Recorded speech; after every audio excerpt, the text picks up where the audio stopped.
এদিকে যুক্তরাষ্ট্র ও ইরান সংঘাতের কূটনৈতিক সমাধানের চেষ্টা চালিয়ে যাচ্ছে কাতার। দেশটির পররাষ্ট্র মন্ত্রণালয়ের মুখপাত্র মাজেদ আল আনসারি বলেছেন, পাকিস্তান, ওমান সহ মধ্যস্থতাকারী দেশগুলো দুই পক্ষের মধ্যে বার্তা আদান প্রদান করছে।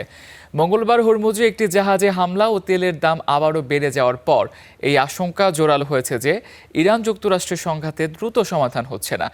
একই সময়ে ইরান প্রেসিডেন্ট ট্রাম্পের চলমান আলোচনার দাবিকেও প্রত্যাখ্যান করেছে।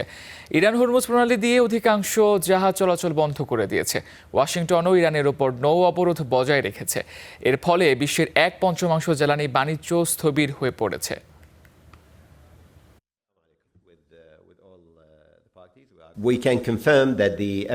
আমরা একটি সমঝোতায় পৌঁছানোর চেষ্টা চালিয়ে যাচ্ছি। বর্তমানে আলোচনার প্রকৃতি সম্পর্কে বলতে গেলে আমাদের কাছে সবচেয়ে গুরুত্বপূর্ণ বিষয় হলো আবার আলোচনা শুরু হওয়া।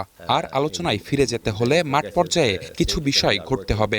এর মধ্যে প্রথম এবং সবচেয়ে গুরুত্বপূর্ণ বিষয় হলো অবশ্যই যুদ্ধবিরতিতে ফিরে আসা এবং জাহাজগুলোর ওপর হামলা বন্ধ নিশ্চিত করা।